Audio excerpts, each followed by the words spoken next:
The Argument from Intimidation by Ayn Rand.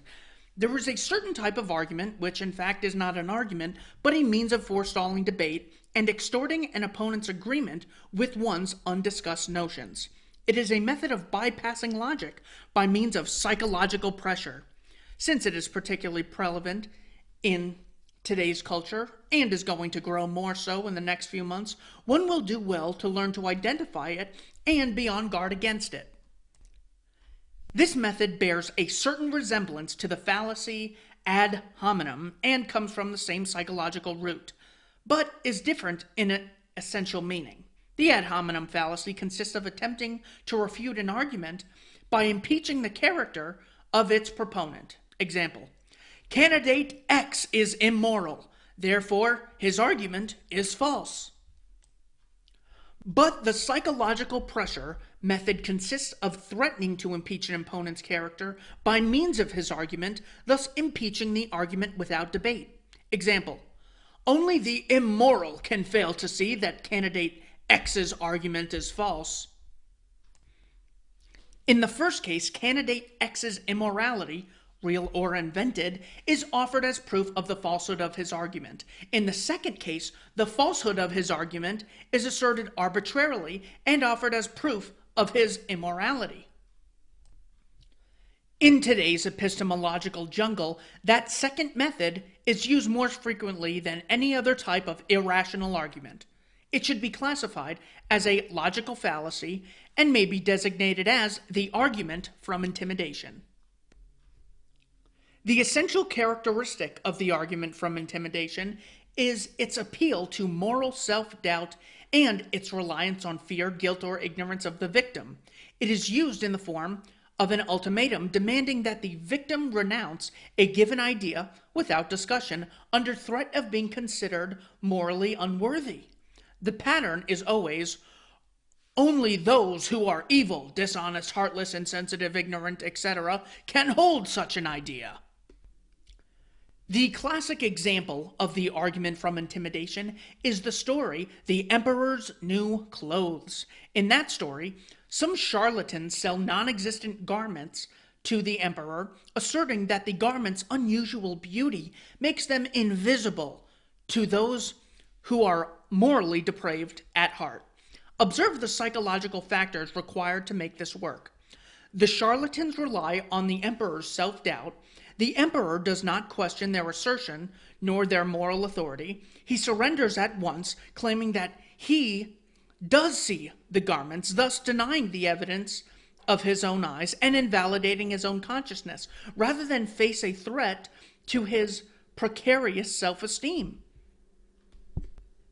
His distance from reality may be gauged by the fact that he prefers to walk naked down the street, displaying his non-existent garments to the people, rather than risk incurring the moral condemnation of two scoundrels. The people, prompted by the same psychological panic, try to surpass one another in loud exclamations on the splendor of his clothes, until a child cries out that the emperor is naked. This is the exact pattern of the working of the argument from intimidation as it is being worked all around us today. We have all heard it and are hearing it constantly. Only those who lack finer instincts can fail to accept the morality of altruism. Only the ignorant can fail to know that reason has been invalidated. Only black-hearted reactionaries can advocate capitalism. Only warmongers can oppose the United Nations. Only the lunatic fringe can still believe in freedom. Only cowards can fail to see that life is a sewer. Only the superficial can seek beauty, happiness, achievement, values, or heroes. As an example of an entire field of activity based on nothing but the argument from intimidation, I give you modern art, where in order to prove that they do possess the special insight possessed by only the mystic elite, the populace are trying to surpass one another in loud exclamation on the splendor of some bare but smudged piece of canvas. The argument from intimidation dominates today's discussion in two forms, in public speeches and in print. It flourishes in the form of long involved elaborate structures of unintelligible verbiage which convey nothing clearly except a moral threat. Only the primitive-minded can fail to realize that clarity is oversimplification, but in private day-to-day experience, it comes up wordlessly between the lines in the form of inarticulated sounding conveying unstated implications. It relies not on what is said, but on how it is said, not on content, but on tone of voice. The tone is usually one of scornful or belligerent incredulity. Surely you are not an advocate of capitalism, are you? And if this does not intimidate the prospective victim who answers properly, I am. The ensuing dialogue goes something like this. Oh, you couldn't be. Not really. Really. But everyone knows capitalism is outdated. I don't. Oh, come on now. Since I don't know it, will you please tell me the reasons for thinking that capitalism is outdated? Oh, don't be ridiculous. Will you tell me the reasons? Well, really, if you don't know, I couldn't possibly tell you. All this is accompanied by raised eyebrows, wide-eyed stares, shrugs, grunts, snickers, and the entire arsenal of nonverbal signals communicating ominous innuendos and emotional vibrations of a single kind: disapproval. If those vibrations fail, if such debaters are challenged, one finds that they have no arguments, no evidence, no proof, no reason, no ground to stand on, that their noisy aggressiveness serves to hide a vacuum, that the argument from intimidation is a confession of intellectual impotence. The primordial archetype of that argument is obvious, and so are the reasons of its appeal to the neo-mysticism of our age. To those who understand, no explanation is necessary. To those who don't, none is possible. The psychological source of that argument is social metaphysics. Reference to Nathaniel Branden, Social Metaphysics, The Objectivist Letter, November 1962. A social metaphysician is one who regards the consciousness of other men as superior to his own and to the facts of reality. It is to a social metaphysician that the moral appraisal of himself by others is a primary concern which supersedes truth, facts, reason, logic. The disapproval of others is so shatteringly terrifying to him that nothing can withstand its impact within his consciousness. Thus, he would deny the evidence of his own eyes and invalidate his own consciousness for the sake of any stray charlatan's moral sanction. It is only a social metaphysician who could conceive of such an absurdity as hoping to win an intellectual argument by hinting, "But people won't like you." Strictly speaking, a social metaphysician does not conceive of his argument in conscious terms. He finds it instinctively by introspection, since it represents his psycho-epistemological way of life. We have all met the exasperating types of person who does not listen to what one says, but to the emotional vibration of one's voice, anxiously translating them into approval or disapproval, then answering accordingly. This is a kind of self-imposed argument from intimidation to which a social metaphysician surrenders in most of his human encounters. And thus, when he meets an adversary, when his premises are challenged, he resorts automatically to the weapon that terrifies him the most, the withdrawal of moral sanction. Since that kind of terror is unknown to the psychologically healthy man, they may be taken in by the argument from intimidation precisely because of their innocence, unable to understand that argument's motive or to believe that it is merely a senseless bluff. They assume that its user has some sort of knowledge or reasons to back up his seemingly self-confident, belligerent assertions. They give him the benefit of the doubt and are left in helplessly bewildered confusion. It is thus that the social metaphysicians can victimize the young, the innocent, the consensuous. This is particularly prevalent in college classrooms. Many professors use the argument from intimidation to stifle independent thinking among students, to evade questions they cannot answer, to discourage any critical analysis of their arbitrary assumptions, or any departure from the intellectual status quo. Aristotle, my dear fellow, if you had read Professor Spifkin's piece in the January 1912 issue of Intellect magazine, which you obviously haven't, you would know that Aristotle has been refuted. Professor X, X standing for the name of a distinguished theorist of free enterprise economics. Are you quoting Professor X? Oh no, not really. Followed by a sarcastic chuckle intended to convey that Professor X has been thoroughly discredited.